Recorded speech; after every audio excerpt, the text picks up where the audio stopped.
Para los hermanos que desean una relación con Jesús profunda, viva y real, Radio Iglesia Net presenta Maestros en la Palabra.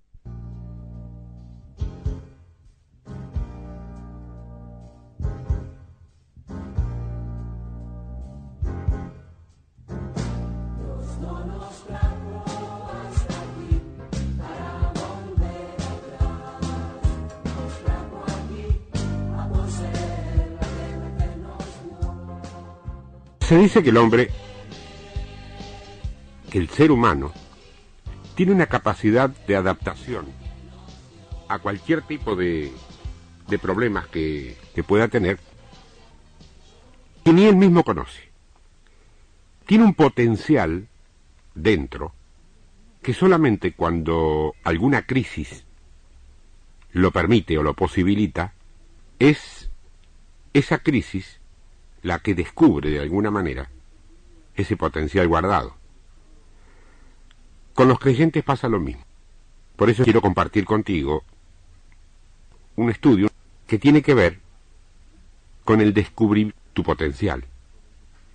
Ese es el título, Descubriendo el potencial que tenés y que muy probablemente no sabés que tenés. Pues fíjate que de la gente que normalmente concurre a una iglesia, existen dos tipos: los que aman a Jesús y los que creen y tienen mucha información acerca de Jesús. Estoy dejando afuera los colados porque los colados no son iglesia, no son trigo, son cizaña. Para los que aman a Jesús hay aliento, hay respaldo.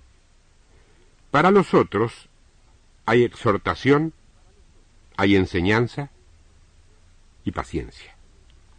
Pues no te olvides que Jesús les dijo que eran la luz del mundo y la sal de la tierra a un grupo de rotosos y mugrientos que por primera vez escuchaban algo parecido a un halago, y todo porque habían empezado a amar a ese hombre tan raro, tan singular.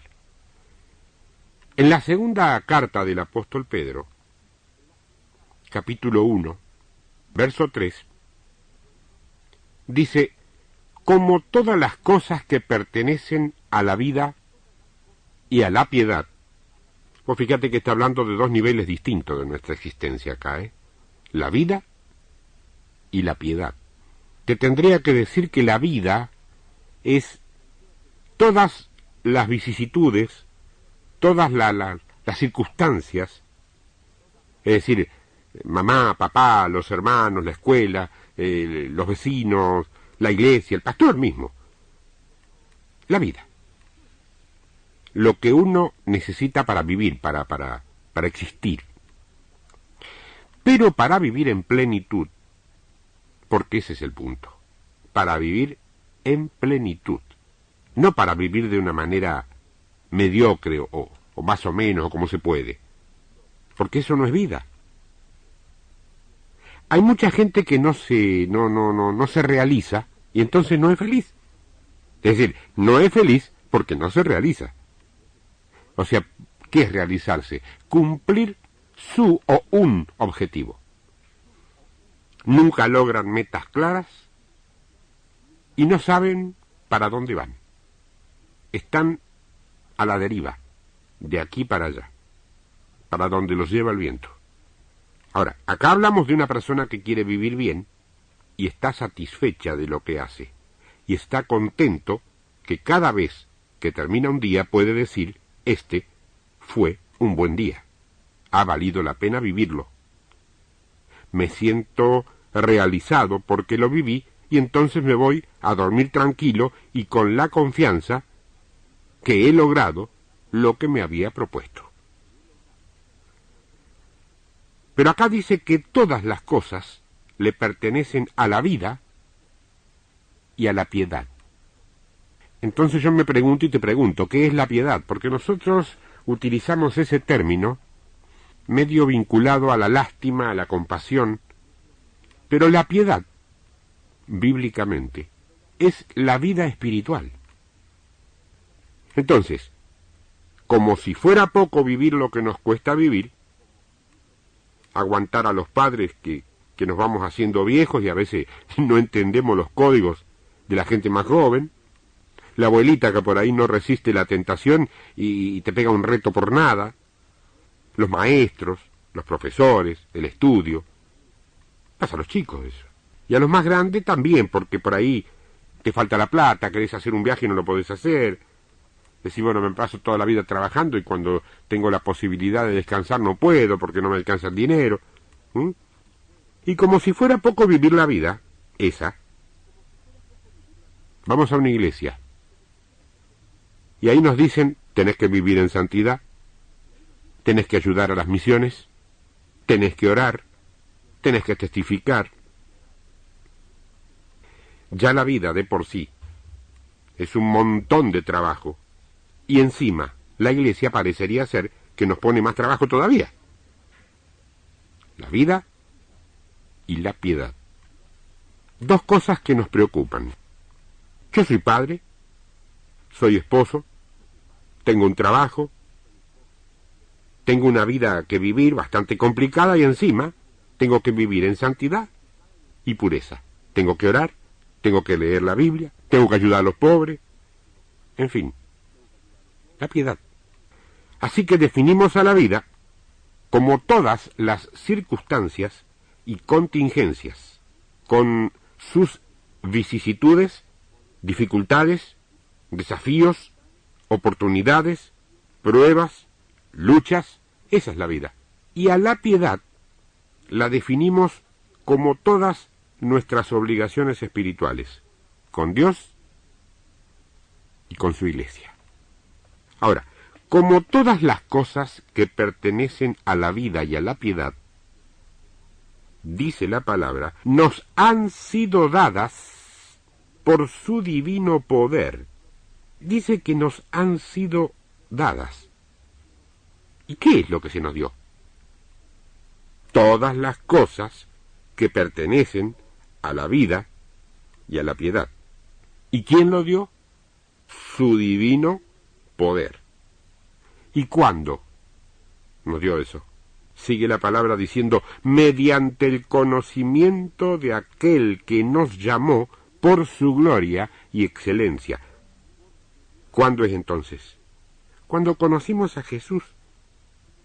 Ese día que conocimos a Jesús, accedimos, entramos, ingresamos a la promesa. En Cristo tenemos todo.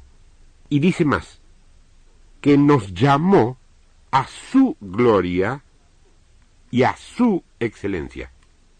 El original griego de este pasaje no dice que nos llamó por su gloria, dice que nos llamó a gloria y excelencia. Es decir, entonces, y acá está el punto inicial, digamos, de esto, que no nos llamó a mediocridad. Yo no sé cómo sos vos, pero a mí no me gusta la mediocridad. A mí no me gusta, por ejemplo, la gente que se deja pensar por otra gente sin usar la mente que Dios le ha dado para pensar. Cuando vos vas a depender de lo que te diga tal o cual hermano para tomar una decisión, siempre tenga la jerarquía que tenga ese otro hermano, estás obrando en desobediencia porque no estás usando la mente que Dios te dio para que usaras para pensar, no para analizarlo a Él, para pensar las estrategias de vida o de guerra espiritual o de vida espiritual. Los intermediarios entre Dios y los hombres ya fueron criticados y censurados, a veces por nosotros mismos. ¿Vamos a hacer lo mismo? No hay alguien que esté más cerca del trono de Dios que vos. Si tenés el corazón recto, tenés una conversión genuina, procurás caminar en santidad y limpiar tus vestiduras, no hay hombre o mujer que esté más cerca del trono de Dios que vos. Por lo tanto, no hay otra oración que llegue primero que la tuya. Claro que es bueno orar los unos por los otros, y eso también lo dice la palabra. Ministrarnos unos a otros es estar apoyando o ayudando o fortaleciendo en oración. Pero tu oración tiene ingreso al trono. Yo no estoy diciendo, cuando hablo de la falta de mediocridad, no quiero decir que no tengamos que ser dependientes de Dios, todo lo contrario. Estoy diciendo no ser dependientes de la manera personal de pensar de otros hombres. Eso es mediocridad. Y se da bastante adentro de la Iglesia bajo el barniz religioso de la sujeción. A mí no me gusta la mediocridad, a mí me gusta la excelencia, porque a eso nos llamó Dios, a ser excelentes. ¿Y por qué excelentes? Y lo dice el contexto, fíjate lo que dice el verso 4, estamos viendo segunda carta de Pedro, capítulo 1, el verso 4 dice, por medio de las cuales nos ha dado preciosas y grandísimas promesas para que por ellas llegaseis a ser participantes de la naturaleza divina. Esto es excelencia, participar en la naturaleza divina, ser como Jesús. Él es la meta. No sé cuándo llegamos, pero hacia allí apuntamos. Y el que apunta a ser como Jesús está apuntándole a la excelencia. Nadie recibe este tesoro porque tenga doble apellido ilustre, sea tercera generación de evangélico, tenga cultura o abuelos y padre pastor, o porque es muy vivo o porque es muy tonto. Dice que lo recibimos porque Él nos eligió en la eternidad, como iglesia. Ahora, tu única decisión pasa por decidir formar parte de esa iglesia o no. Mira, acá detrás de este micrófono, que yo tengo a mi frente y que vos no ves, pero yo sí, junto a cada aparato de radio hay gente muy viva, gente muy sagaz, gente muy rápida, gente muy inteligente. Pero también hay gente medio lenteja, gente dura de entendederas. Además hay gente con discapacidades externas del lado de afuera. Ciegos, mudos, mancos, rengos, amputados, lisiados, inmóviles. Pero también hay gente con discapacidades internas que son quizá las peores, porque los llevan a pensar, por ejemplo, que son la resaca de la resaca de la resaca de lo peor que anda por las iglesias. Tengo buenas noticias. Estamos todos juntos, mezclados, distintos, con soberbias, amarguras, orgullos y complejos, pero unidos. Nos guste o no nos guste, unidos por algo vital. Vital, A todos, como somos, nos conoció Dios desde antes de la fundación del mundo. De allí que no haya lugar para jactarnos ni para gloriarnos. Yo te voy a decir algo que te va a sonar fuerte, la palabra, porque esta palabra suena feo, pero no puedo usar otra, y si uso otra creo que voy a desvirtuar lo que realmente quiero decir. Nosotros, estoy hablando de nosotros, de vos y yo, vos mujer y yo, o vos varón y yo, me incluyo, porque somos todos iguales. Nosotros no somos carne podrida, por gracia y misericordia de Dios, y de ninguna manera por méritos propios, sean cuales fueren nuestros méritos. Hay gente que tiene muchos méritos, no le sirven para acceder a la vida eterna. Ahora, todos pasamos por esto, Ninguno, seas como seas, vivas donde vivas y tengas el aspecto que tengas, porque lo que se ve es la caja, esa caja descartable llamada cuerpo. Pero lo que vuelve a Dios no se ve, es invisible. Se ven todos iguales y no se ve nada en ninguno. La metodología que Dios elige es una metodología muy rara, pero si uno la piensa, también es muy lógica. ¿Qué hace Dios para que yo pueda utilizar los recursos que su divino poder nos dio? ¿Qué hace Dios para que yo pueda utilizar mi potencial? Y en otro terreno, ¿cómo logro identificar esos recursos y cómo los puedo utilizar? La metodología, la la palanca, el abrelatas que abre todo esto, está en ese segundo texto que te leí recién. Dice, Él nos dio sus preciosas y grandísimas promesas.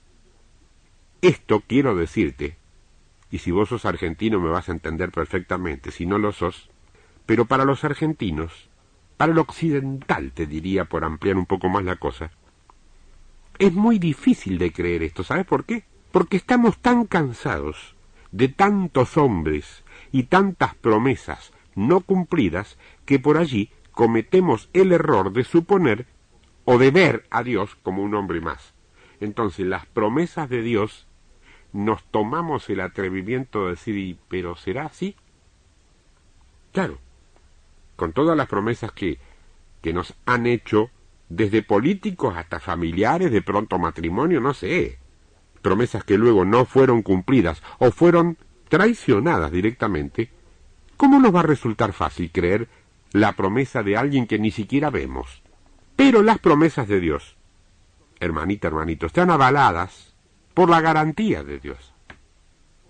Es decir que, como Dios es invisible, como Dios es impalpable, no se puede oler, no se lo puede gustar con la boca, porque Dios es espíritu, no tiene nada que ver con los 5 sentidos, y uno se termina preguntando cómo se puede hacer para comunicarse con uno que no vemos ni tocamos, si nos es tan difícil comunicarnos con muchos que sí vemos y sí tocamos.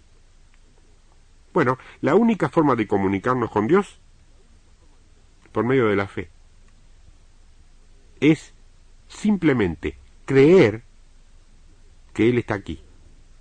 Por eso es que dice la palabra, tanto en Habacuc como en Pablo, como Pablo lo escribe, que el justo por la fe vivirá.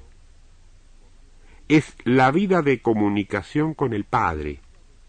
Por eso dice también, sin fe es imposible agradar a Dios, porque es necesario que el que a Dios se allega, crea que le hay. Y pero eso es lógico, no te vayas a creer, ¿eh? Vos no tenés idea la cantidad de gente que va a una iglesia a adorar, a alabar y escuchar la palabra de un Dios que todavía no termina por creer que existe. Dentro, No hablemos de la incredulidad de afuera que es real y está esperando que la iglesia salga a rescatarla. Hablemos de la incredulidad de adentro. Esta palabra, fe, y la otra palabra, crea, son palabras muy cortitas. Son demasiado sencillitas para que parezca que solamente por eso podemos sintonizarnos con Dios. Pero es así. Entonces Él nos da las promesas. ¿Y qué hay que hacer con una promesa? Es fácil, hay que creerla. Un tipo te dice, vení a casa que vamos a comer juntos. Yo te invito a comer. Entonces vos te preguntás, ¿será verdad que este tipo me va a dar de comer? Si no le crees, ¿qué haces? No vas. Ahora, si le crees, ahí sí vas. Y le comes hasta las flores de la maceta. Pero la única manera de activar positivamente lo que alguien te promete es creyéndolo. Claro que esto de creer, a veces, parece absurdo, pero es tan real. Tan real. Lo dice la Biblia desde Génesis. En un momento dado dice, y creyó Abraham, y Dios se lo contó por justicia. Ahora, ¿qué quiere decir que Abraham creyó y Dios se lo contó por justicia? Eso quiere decir que cuando Abraham, que no era ningún santito, creyó a Dios, si me permitís la expresión, porque Dios tiene sentimientos. La Biblia da detalles de la risa y del llanto, esos son sentimientos. A Dios le emocionó que Abraham creyera. Entonces, ¿qué hizo? Le justificó sus barrabasadas? ¿Por qué te cree que le justificó lo que le justificó a David? Porque David creyó. Obviamente, al creer te arrepentís, pedís perdón, todo lo que tenés que hacer. No hace falta que alguien te diga si querés acceder a la vida eterna y estar con Cristo, tenés que arrepentirte. El Espíritu Santo, que obra primero que todo lo demás, te está diciendo ya que tenés que arrepentirte y pedir perdón. El tema es si podés con tu orgullo. Esa es la segunda parte. Ahora, Dios está tan acostumbrado a que la gente no le crea, que cuando encuentra a uno que sí le cree, aunque haya sido una porquería, hasta allí, Él le justifica lo pasado y le concreta sus promesas. Pero no es justo, yo me pasé toda la vida y este otro... no. Ya está en la Biblia hay una parábola así, A vos te voy a dar lo que te prometí. Y sí, Señor, pero ¿cómo se lo va a dar también a uno que entró ayer? ¿Qué te interesa a vos lo que yo hago con otros? No estandaricemos al reino de Dios. El reino de Dios no tiene ningún estándar. ¿Sabes por qué? Porque Dios es soberano. Y la soberanía implica, entre otras cosas, hacer lo que se le da la gana, cómo se le da la gana y en el momento que se le da la gana. Y de la manera que se le da la gana, no de la manera que se acostumbra en tu denominación. No, de la que le da la gana a Él, porque para eso es soberano. Dios es Dios. No es ni católico, apostólico, romano, ni evangélico, ni bautista, ni pentecostal, es todo y no es nada de eso. Es Dios. Y está por encima de todas las denominaciones. Está por encima de todos los templos, de todas las congregaciones del mundo. Y además te tengo que decir que Dios es más grande que la Biblia también. Ahora, Él justifica lo pasado, y por eso es que Pablo dice, somos justificados por la fe. Justificados quiere decir declarados justos. Ahora, si vos sos un sinvergüenza y querés zafar, tenés que creer, porque te va a ser contado por justicia y después vas a poder testificar. Yo era un sinvergüenza, pero creí y Dios me justificó. Porque el justo por la fe vivirá. Se han hecho estudios muy profundos y buenos sobre la oración, y todos sabemos que si no hay oración no hay victoria, pero en ningún lugar de la Biblia dice que de acuerdo con la cantidad de horas que oras, te será concedido. Dice que de acuerdo con tu fe te será concedido. Anoche estuve viendo un siervo que tiene el ministerio de evangelista y con señales y milagros, sanidad concretamente. Cada vez que ora por un enfermo, por una dolencia determinada, no ora 3 horas, bajando todo y reprendiendo. Simplemente dice, sé sano, hecho está. Hay fe, hay sanidad. Y cuando no alcanza con tu fe, lo he escuchado orar conforme a mi fe. Grande tiene que ser tu fe para que puedas orar al Dios Todopoderoso conforme a tu fe. Es un ministerio. ¿Sabe por qué pasan algunas cosas? Porque cuando oramos y repetimos 10, 15 veces el pedido, no es para que nos dé lo que estamos orando. Cuando repetimos demasiadas veces lo que estamos pidiendo es porque en el fondo no tenemos fe de que vaya a ocurrir. Porque dice que el que cree todo es posible. Él nos dio estas cosas desde antes de la fundación del mundo, ¿no es cierto? Entonces, ¿por qué suceden solamente cuando lo conocemos a Él? Y a veces ni siquiera allí sucede. Porque puede pasar que uno está recibiendo una enorme herencia, pero como no está enterado que existe un testamento, anda por ahí viviendo como un pobre gato, cuando en realidad es multimillonario.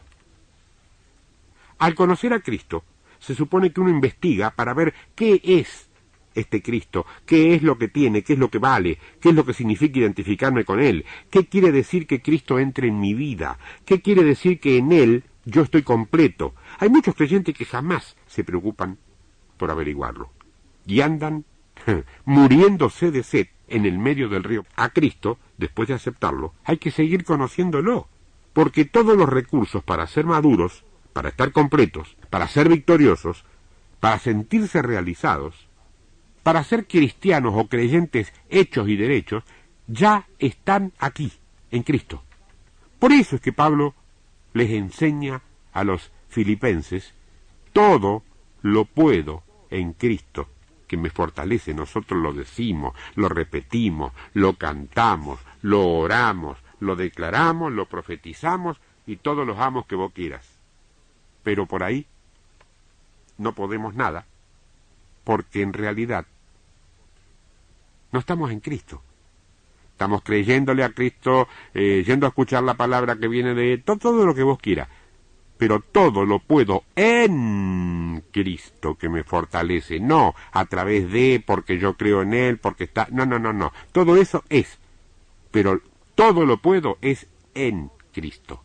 La misma palabra que dice que está en Cristo, el maligno no le toca. ¿Y por qué el maligno toca a tantos creyentes?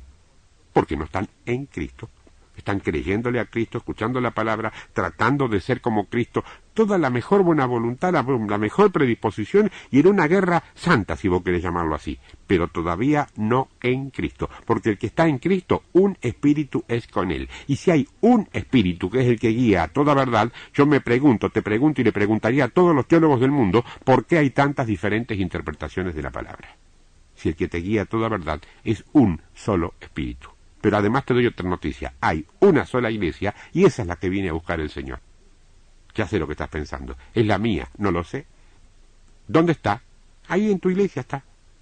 Pero esa es la iglesia de Dios. No, ahí hay un montón. Y hay otro montón en la otra de la otra cuadra y otro montón en la otra de esa denominación que a vos no te gusta. Esa es la iglesia. El remanente, el pueblo, está distribuido. Y el resto, montón. Montón. Bueno, cizaña. Pausa. Vuelvo en 3 minutos.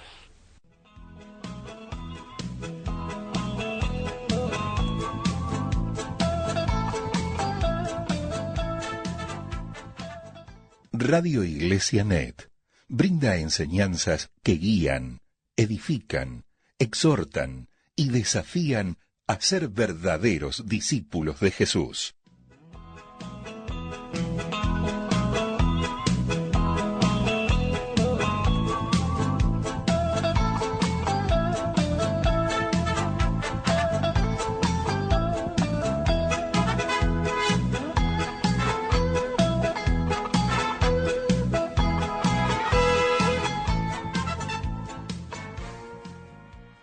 Usted está escuchando al maestro Néstor Martínez.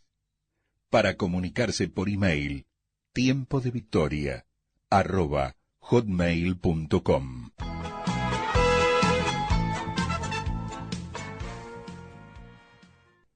Continuamos en Tiempo de Victoria. Pues sabés que Cristo no es, como algunos suponen, una pila que se carga cada domingo. Cristo es una usina generadora de poder. Hay alguna diferencia entre una cosa y la otra. Quiero decirte que no tenemos una pequeña batería. Tenemos una central eléctrica. Él dice que si le abrimos el corazón, si creemos en Él será una fuente que salta para vida eterna. ¿Y qué es una fuente? Una fuente es el origen, la fábrica, lo que produce. Vos no tenés que andar esperando a ver si Jesús te deja caer algo del cielo. Tenés un Cristo completo. No es un vaso de agua. No es un balde de agua, no es un lago de agua, ni siquiera es un océano de agua, es una fuente inagotable. El día que tenés una experiencia de esas que te dejan tambaleando de gozo, vas y das testimonio enseguida. Decís: hermano, ¿cómo me tocó el Señor? He tenido una tremenda experiencia. Ni se imaginan lo que he recibido. Nada. ¿Cómo? ¿Que no recibiste nada? ¿Cómo que no recibí nada? Si eso es lo que dicen todos los que han recibido, a mí no me importa lo que digan, pero vos no recibiste nada. Lo que hiciste fue liberar algo que siempre estuvo allí. Porque Jesús dice, el que cree en mí, de su interior correrán ríos de aguas vivas. Si fuera que tenemos que recibir, como es nuestra costumbre decir, él hubiera dicho, el que cree en mí verá cómo le llueve agua viva del cielo.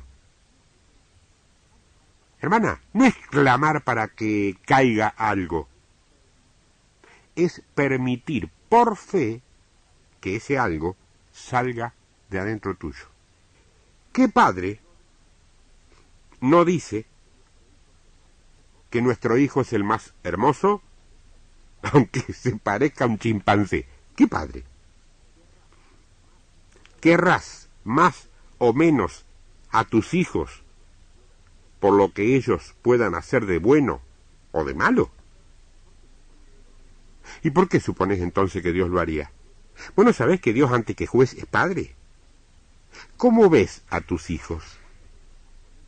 ¿Cuándo te enojas con ellos y hasta qué punto y hasta para llegar a ser qué te enojas? Nosotros muchos todavía pensamos que cuando Dios se enoja nos puede matar. ¿Qué padre mata a un hijo? Va a tratar de corregirlo hasta el último momento, hasta que llegado el caso el hijo decida perderse. Ahí ya el padre no puede hacer más nada, pero mientras haya una posibilidad de restaurar, el padre es restaurador antes que otra cosa. En la historia del hijo pródigo, cuando el que se quedó con el padre protestaba porque a él nunca le había hecho banquete, ¿qué le contesta el padre? Lo mismo que te contestaría hoy Dios a vos. ¿Por qué habría de darte, mi hijo, hija, lo que siempre has tenido a tu disposición? Bueno, ¿sabés que hay un montón de veces que vos orás pidiéndole a Dios cosas que vos ya tenés, pero que como no te creíste que las tenés, no las podés usar? ¿Sabés cuántos de nosotros le pedimos a Dios cosas que Él ya nos dio? ¿Cuántos le han pedido a Dios, por ejemplo? Sé sincera, y sincero. ¿Cuántos han pedido a Dios que les dé amor para con ciertos hermanos? Esos hermanos no muy amables, ¿viste? Bueno, Romanos, capítulo 5, verso 5, dice, y la esperanza no avergüenza, porque el amor de Dios ha sido derramado en nuestros corazones y por el Espíritu Santo que nos fue dado. Ha sido derramado. Pero un poquito. Yo tengo el Espíritu Santo. ¿Sí? Yo lo tengo, vos no sé. ¿Crees que lo tenés? Lo tenés. Tenemos el Espíritu Santo, vos y yo. Y acá dice que el Espíritu Santo derramó el amor de Dios en mi corazón. Es cierto, porque el fruto del Espíritu es amor.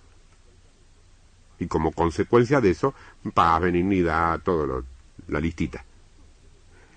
Con razón yo le pedía a Dios que me diera amor y Él no me respondía. Claro, ¿cómo va a responder si ya me lo había dado? La solución empieza cuando, en lugar de pedir amor, por fe empezás a liberarlo desde tu interior. Yo tengo una computadora.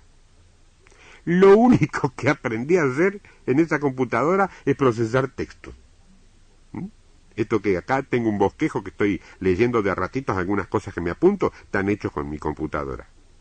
Pero yo la uso más como si fuera una máquina de escribir, con memoria. Mi hijo, en cambio, investiga, se mete aquí, se mete allá, por ahí borra algo, bueno, le pasa a cualquiera. Pero la conclusión es que puede hacer con el equipo el 80%, por lo menos, de los miles de cosas que esa máquina puede hacer. A mí me da un poco de vergüenza comparar al Señor con una computadora, pero para esto que te quiero decir, por un segundo perdoname esta falta de reverencia y comparemos a Cristo con una computadora. No es culpa de Él si sus seguidores son como el que te habla y no investigan y se quedan solamente con la sanidad o con alguna otra cosa individual. Pero en el disco rígido de esa computadora hay millones y millones y millones de cosas. El tema es, vos investigás. Claro, investigar a lo mejor no te suena la palabra, pero yo te voy a dar un sinónimo que sí te va a sonar. Escudriñás. Escudriñar e investigar es lo mismo. Antiguo y Nuevo Testamento. ¿Cuántas veces escuchaste eso? ¿Qué es un testamento? Un testamento, te lo va a decir cualquier escribano, abogado, lo que fuere, es un documento que alguien elabora para certificar que le deja una herencia a alguien. A vos se te muere un tío que casi no conocías y te avisan que en su testamento te deja toda su fortuna. Cuando te volvés en sí del desmayo, ¿qué se supone que vas a hacer? Te vas al escribano y pedís ese testamento. ¿Para qué lo pedís? ¿Para estudiarlo?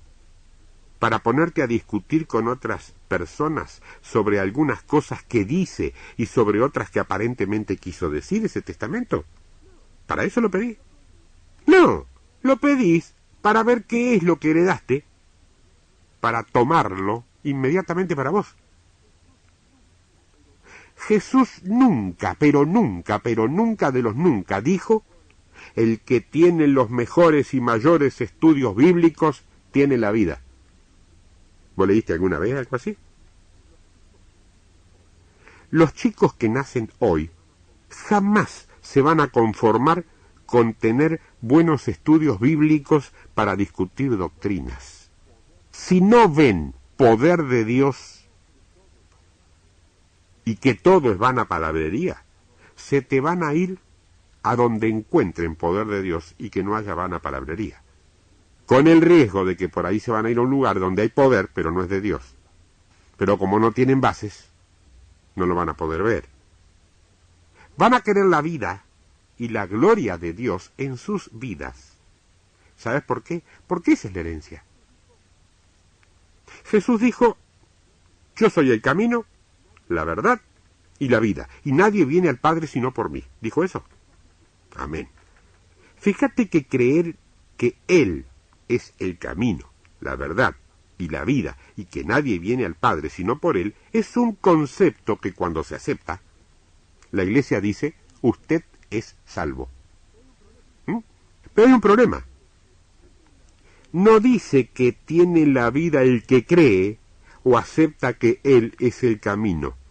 Dice que tiene la vida el que recorre ese camino. El problema, nuestro problema, porque somos todos Iglesia, el problema de la Iglesia hoy día es confundir, como decía un nombre de Dios, conceptos con vida. Todas las religiones están basadas en conceptos. Para pertenecer a cualquier religión, tenés que aceptar los conceptos que esa religión sostiene.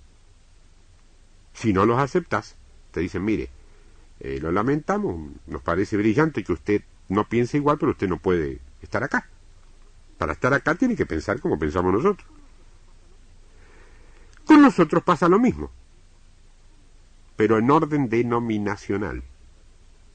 Si vos querés ser bautista, querés ser pentecostal, querés ser hermano libre, querés ser nazareno, querés ser, bueno, todas las denominaciones habidas y por haber que vos conocés, vas a tener que aceptar los conceptos que en cada lugar de esos que te nombré se crean y se practiquen. Pero resulta que no hay un Cristo bautista, un Cristo pentecostal, un Cristo hermano libre, un Cristo nazareno. Nazareno era por esencia, pero no, estoy hablando de la denominación. Los conceptos son las doctrinas. Los conceptos son las formas. Y los conceptos también son los sistemas.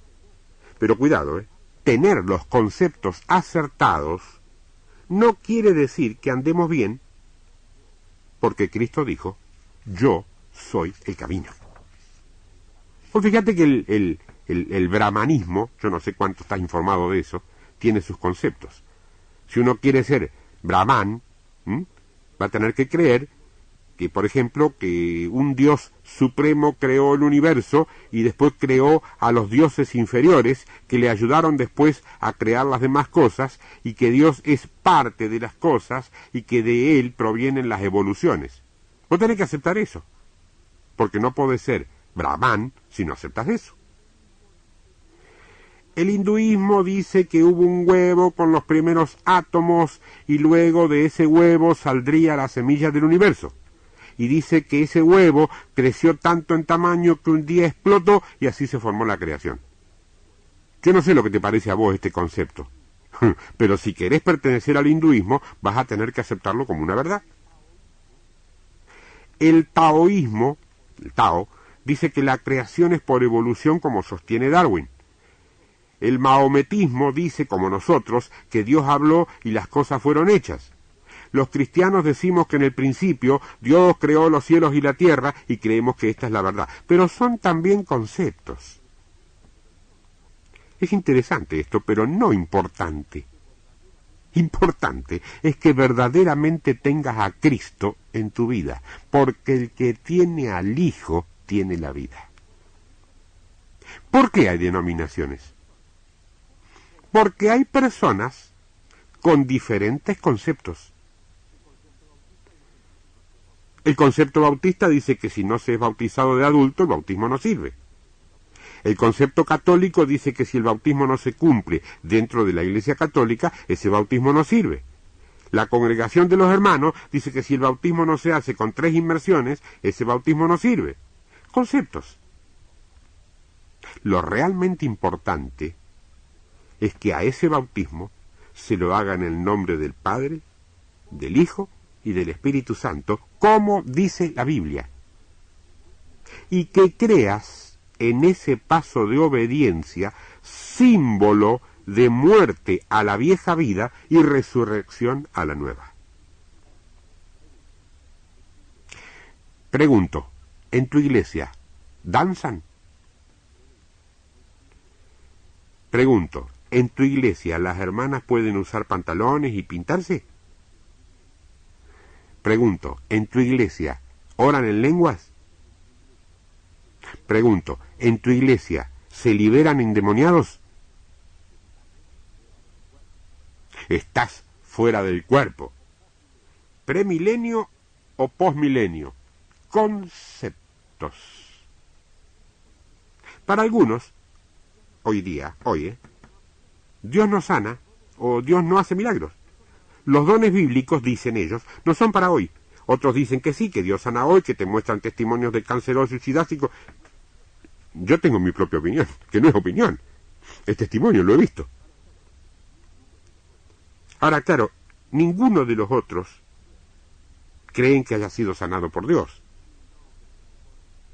Porque dicen, y no, pero a lo mejor el hecho de autoconvencerse, le dan 2000 explicaciones. Ahora, ¿cuál tiene la verdad?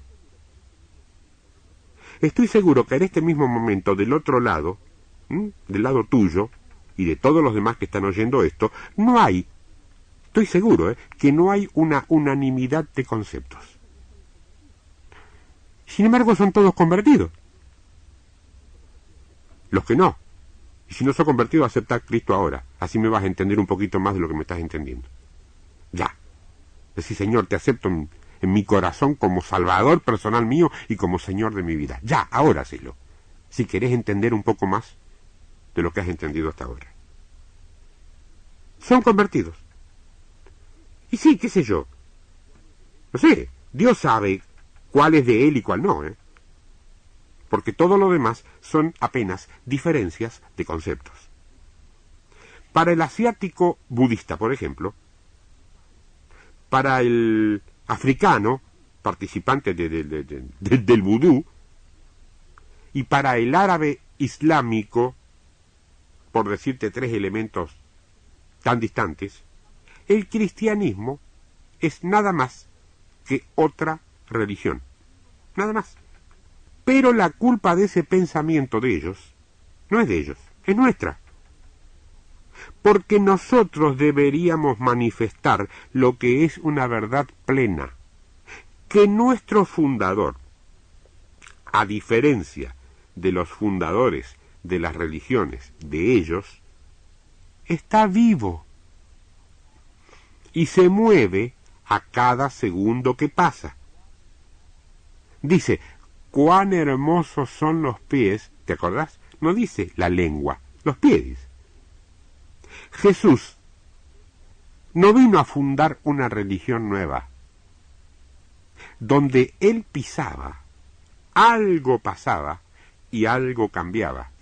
¿Querés que te dé una novedad? Tiene que ser exactamente igual lo que sucede con vos. Donde vos pises, donde vos entres. Algo tiene que cambiar y algo tiene que pasar. ¿Por qué? Porque vos sos el cuerpo de él, de Cristo. Y sos el que va a completar la obra. Ahora, Cristo vino a traer santidad. No vino a traer un concepto sobre la santidad. Porque entonces nosotros nos ponemos a discutir. ¿La sanidad es instantánea o progresiva? ¿La santidad es instantánea o progresiva? ¿La conversión es instantánea o progresiva? Listo. En cuanto no te pones de acuerdo, ahí salen dos doctrinas. ¿Por qué? Dos conceptos. ¿Y a quién le importa eso? Porque lo que vale es tener la santidad, lo que vale es tener la sanidad, y lo que vale es tener la conversión. Sin embargo, en su momento, con respecto a la santidad más específicamente, eso trajo tanta polémica y discusión que casi se agarraron a piña por causa de la santidad. Si se agarraban a piña la perdían, más bien. Es muy triste eso de estar centrados en las tesis, en los conceptos, en las opiniones y en las hipótesis teológicas, y no en la vida. Es tristísimo. Yo fíjate, como en casa ajena, una comida que me gusta, y como le comento a los dueños de casa que me gusta la comida, ¿qué hacen? Me dan una receta para que la lleve a mi casa. Ahora, si mi mujer no me la hace, por más que yo tenga la receta con todas las indicaciones, yo no vuelvo a paladear la exquisitez de aquella comida. Porque el reino de Dios no consiste en vana palabrería. A mí no me sirve la receta. Me sirve que mi mujer la agarre y la haga efectiva en la cocina. ¿Por qué somos hermanos vos y yo? Yo no te elegí como hermano, ni como hermana. Pero somos hermanos porque el Espíritu que mora en nosotros nos da testimonio a vos y a mí de que somos hijos de Dios. No podemos seleccionarnos ni elegirnos como hermanos. Somos. En algunas iglesias determinadas, a las que me han invitado por ahí, los pastores se ven en la necesidad de advertirle a los miembros en los días previos, que quizá puedan notar algunas cosas raras en mi mensaje porque entienden que yo no estoy en su misma denominación y hay diferencias doctrinales. Eso sucede porque no son esos pastores los que me invitan, porque me conocen. Lo hacen porque alguno de los miembros de sus congregaciones me ama y se lo pide. Si me conocerían, ya sabrían que yo no predico doctrina denominacional alguna. Yo predico al Cristo de la Biblia. Es más, creo en el Cristo de la Biblia. Es más, amo al Cristo de la Biblia. Y es más, tengo al Cristo de la Biblia. Y al Dios del universo, del cual soy hijo. Y por lo tanto, te resulte simpático o no, eso me convierte a mí en tu hermano. Te guste o no te guste. ¿Cuánto no le gusta la cara del hermano carnal? Sin embargo, bueno, nació de la misma panza de la misma mamá y hermano. Pero vos sabés que no me cae simpático, pero es tu hermano. En esta familia pasa lo mismo. Conceptos. Armamos, por ejemplo, un seminario de 3 días sobre el gozo. Y leemos entre todos los que participamos todos los versículos que existen en la Biblia, y mientras la concordancia más moderna sea mejor, que hay sobre el gozo.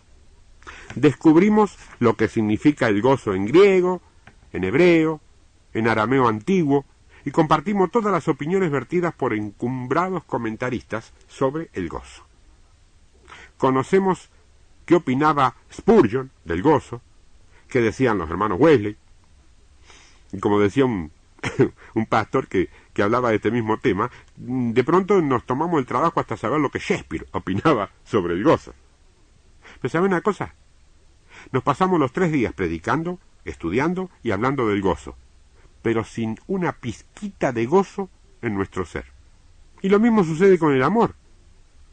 Porque tener conceptos sobre el gozo y sobre el amor es una cosa, y tener vida en gozo y vida en amor es otra, muy diferente. Yo creo que la tan remanida unidad de la que tantos y tanto se habla, se fundamenta en 3 aspectos esenciales. Número 1, en espíritu. Número 2, doctrinal. Número 3, en el cuerpo o funcional. En el espíritu es cuando todos, porque amamos a Jesús, nos aceptamos unos a otros en el espíritu. La doctrinal es cuando, ya que estamos juntos, aprovechamos y elaboramos una doctrina común que nos identifique. Y cuerpo es cuando funcionamos sujetos unos a otros, unos con otros, no unos con uno, unos con ese, uno con aquel, no, unos con otros, como organismos debajo de una cabeza.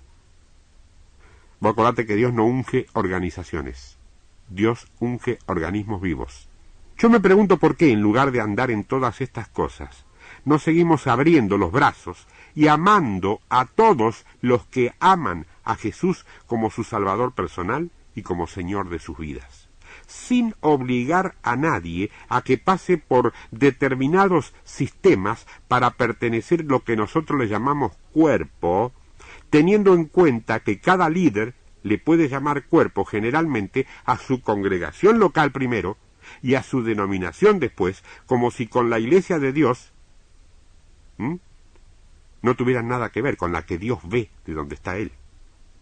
Las denominaciones tienen cada una un marco de referencia diferente. Se parecen en muchos puntos, pero se diferencian en otros. Por eso es que se han dividido. Y parecerían disfrutar cada vez que se encuentran los unos con los otros, después de las formalidades medio hipocrititas por ahí. Entonces empiezan a pinchar con las pequeñas diferencias, en lugar de gozarse en las muchas coincidencias. Va a salir alguno que diga, no oren en lengua porque se puede ofender fulano. Y otro va a decir, no lea demasiado la Biblia porque fulanito no está acostumbrado. Son bromas. Pero en el fondo, ¿no son burlas? No sé si pasa eso. Lo digo por las dudas. Eso sí, para pertenecer a cada denominación hay que encajar en ese marco de referencia y hay que aceptarlo. De otro modo, dicen, estás mal, y por lo tanto, fuera. ¿Y qué ocurre cuando alguien ve que no encaja en ninguno de esos marcos completamente? Le dicen, estás fuera del Evangelio. O al menos, eso es lo que se le hace creer al tipo por parte de la parte organizada. Pero si ama a Cristo, no importa, está fuera. Si no se decide por alguna, está fuera. Nadie puede amar a Cristo y no sumarse a una congregación, que a su vez pertenece a una denominación que a su vez cree, con sinceridad, que es la única que tiene la verdad total. Ahora uno se pregunta cuál será el marco de referencia de Dios. Ánimo, hermano, en el cielo no te van a tomar ningún examen doctrinario. En el cielo te van a tomar el pulso. Si ven que tu pulso dice que en vos hay vida, entras. Si tu pulso no late, síntoma que no hay vida, no entras. Porque yo no sé cuántas veces habrás cantado, declarado, predicado y hasta escrito que hay vida en Jesús. Y no sé cuántas veces habrás cantado, declarado, predicado y hasta escrito también que el que tiene al Hijo tiene la vida. Pero lo más importante es que tu pulso, tic-tac, tic-tac, diga que eso es así. No lo que diga tu boca, por mejor que hable tu boca. Es lo que dice tu pulso. Vos me podés decir, yo creo en Jesús, hay vida en Jesús.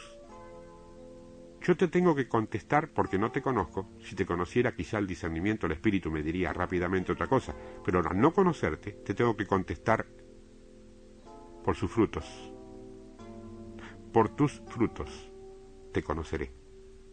Pero yo no tengo demasiados hijos espirituales, ¿no es ese el fruto? Pero yo no tengo mucha actividad en mi congregación, ¿no es ese el fruto? Pastor no me conoce muy bien, ¿no es ese el fruto?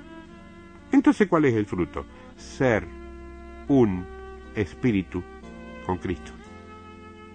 Tener su compasión, su amor y todo su poder, que es tuyo, ya lo heredaste. ¿Descubriste tu potencial?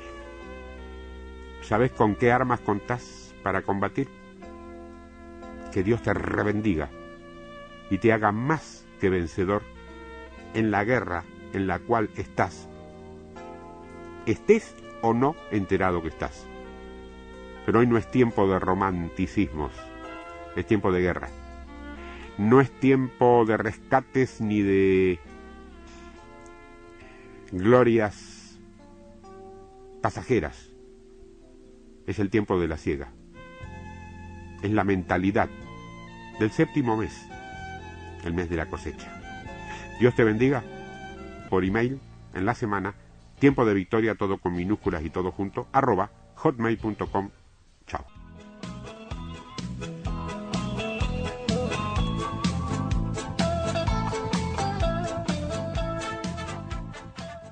Exclusivamente en la web. En el tiempo de restauración de la Iglesia, transmite Radio Iglesia Net.